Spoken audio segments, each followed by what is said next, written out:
নির্বাচনী বন্ড অসাংবিধানিক জানালো সুপ্রিম কোর্ট।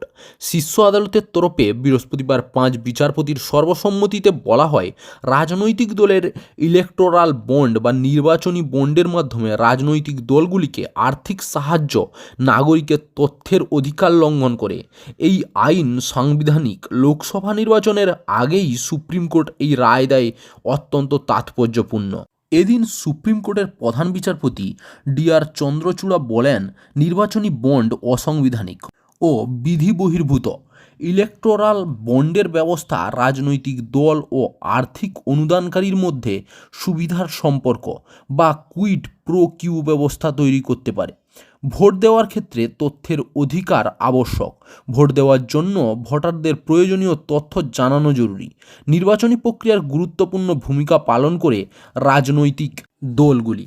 প্রধান বিচারপতি ডি.আর. চন্দ্রচূড়ের নেতৃত্বে বিচারপতি সঞ্জীব খান্না, বিচারপতি বি.আর. গভাই, বিচারপতি জে.বি. পর্দিয়াল ও বিচারপতি মনোজ মিশ্রের বেঞ্চের তরফে রায় সাফ জানানো হয়, এই প্রকল্পের লক্ষ্য কালো টাকার বিরুদ্ধে লড়াই ও আর্থিক অনুদানকারীর পরিচয় গোপন রাখা হিসেবে তুলে ধরা হলেও তা কার্যকর নয়।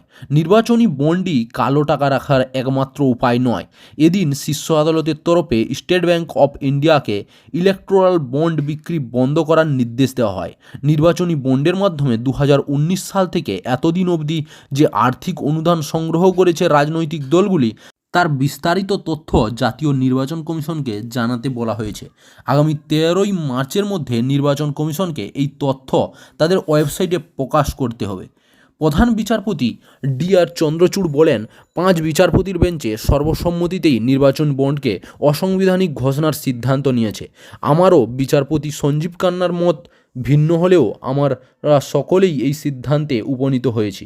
নির্বাচন বিধি কি? রাজনৈতিক দলগুলির অর্থ সাহায্যর জন্য 2018 সালের নির্বাচনী বন্ড ও ইলেকট্রো বন্ড আনা হয় কেন্দ্রীয় সরকারের তরফে। এই নিয়ম নিয়েই কোনো ব্যক্তি বা কর্পোরেট সংস্থা যদি কোনো রাজনৈতিক দলকে আর্থিক সাহায্য করতে চায়, তবে তারা বন্ড কিনে সংশ্লিষ্ট দলকে দিতে পারে।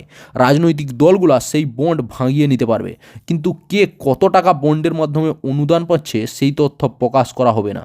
1,000 টাকা থেকে শুরু করে 10,000 এবং 1 লক্ষ থেকে 10 লক্ষ এবং 1 কোটি টাকা অবধি বন্ড পাওয়া যায় স্টেট ব্যাংক অফ ইন্ডিয়ার থেকে। সরকারের তরফে নির্বাচনী বন্ডের সপক্ষে যুক্তি দেওয়া হয়েছিল যে নির্বাচন অবধি কালো টাকা ঢালা রুখতেই এই নিয়ম চালু করা হয়েছে। চাকরির খবর থেকে শুরু করে নিয়োগের খবর থেকে শুরু করে ঝড় ঝঞ্ঝা, দেশ বিদেশ, রাজ্য, জেলা এবং আপনার শহরের খবর একটা চ্যানেল আমাদের newsbangla.com-এ সবার আগে আপনারা পেয়ে যাবেন। তাই চ্যানেলটাকে অতি অবশ্যই সাবস্ক্রাইব করে পাশ থেকে বেল আইকনটা ক্লিক করে অল নোটিফিকেশন অন করে রাখুন। জয় হিন্দ, জয় ভারত।